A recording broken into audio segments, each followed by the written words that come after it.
Yeah, so this week, this month, we'll be spending more time on speech. Speech is one of the big ones, right, for all of us, right? Right, speech. It shows up in a lot of places, in the tradition, the importance of that and the downside of unwholesome speech. Speech that isn't truthful, speech that's slandering, speech that's gossiping, et cetera, et cetera.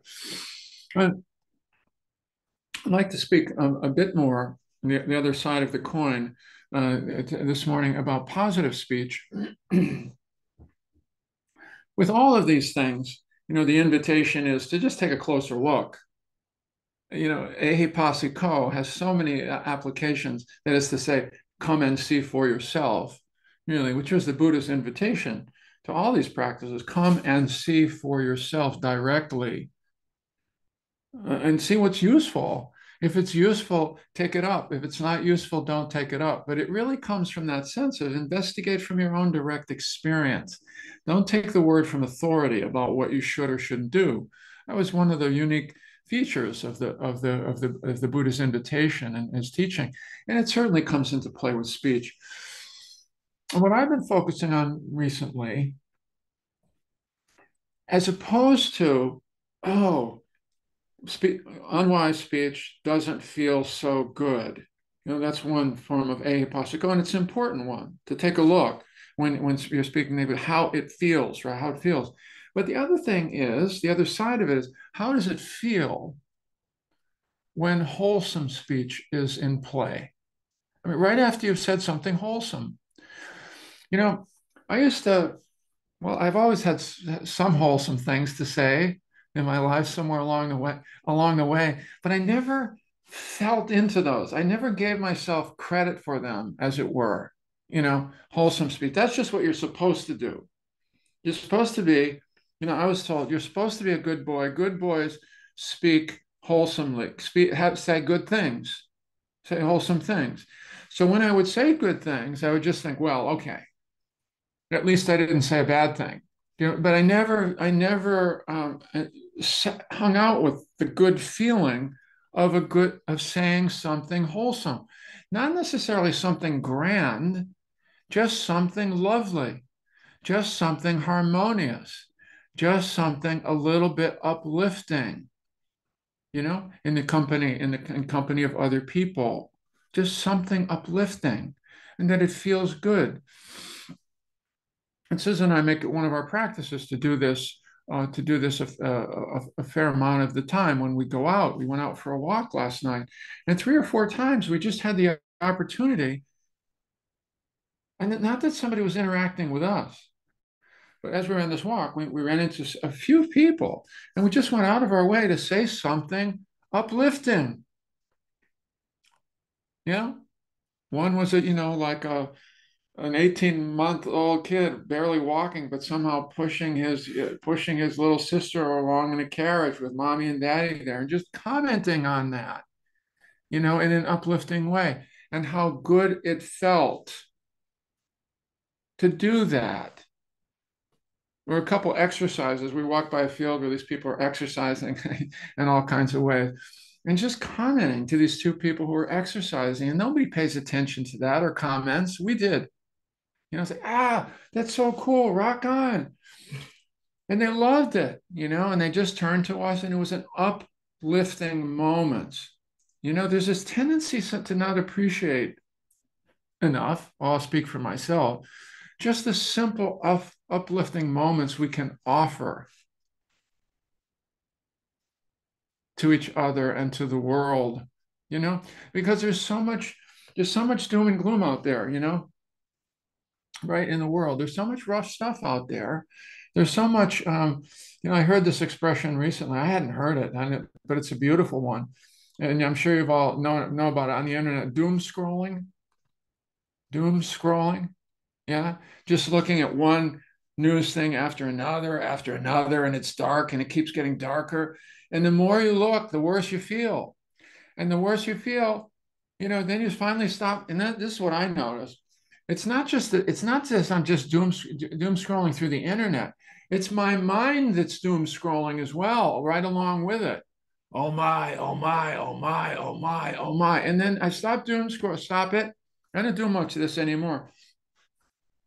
And I would stop it, and the mind is still going, awful, terrible, terrible, world's on fire, world's on fire, world's on fire. Now my mind is continuing to doom scroll, right? Right? So there's a negative, it's affected my mental space.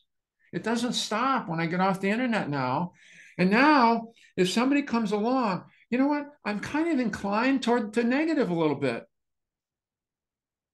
You know, we forget this. Our mood affects our mind, affects our speech. If I pay attention to a number of negative news headlines, and now I'm in the company of another person right after, I'm just going to think about, oh, it's another gray day. It's another gray day. You know, it was sunny yesterday, but it's kind of gray today.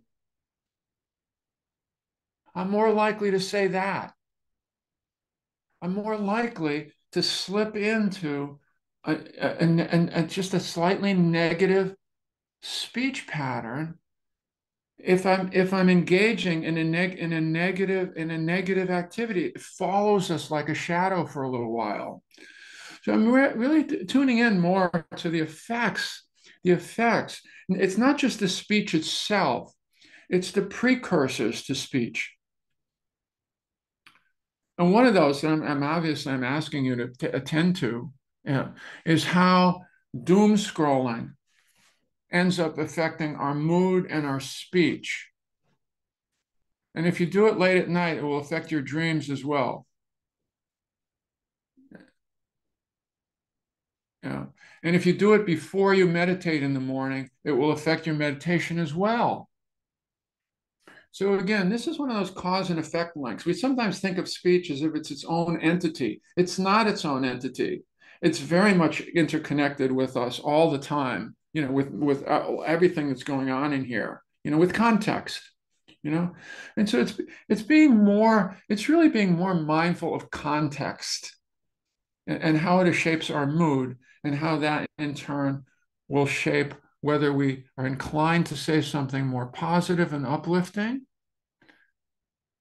or whether we'll just have a negative spin on the next thing that comes out of our mouths. Yeah. So all that. And but putting the emphasis on positive, you know, we say this in many ways to you at different times and in different ways, but the world is on fire. We know this.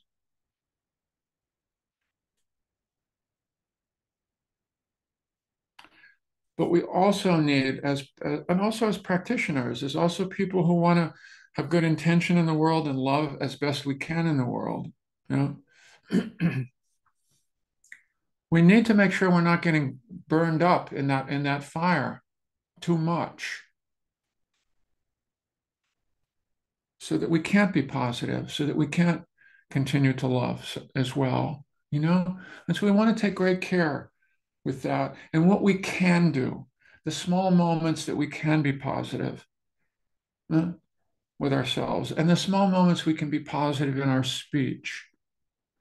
And when you do speak something very simple, very the simplest things, the things we just go, oh, well, that was nothing.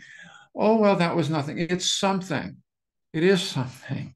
When you say something lovely or harmonious or just positive, feel that as well. Feel that as well. That's what's that's how we offer positive reinforcement. You know, we do it because it feels good. It feels good to us and it feels good to the other. Bringing that moment into the world, that moment of uplift, that moment of uplift. We try and do this several times a day. And we'll encourage you to play with that and practice with that with us this month as well. Okay? Yeah. So thank you for your kind attention. Yeah.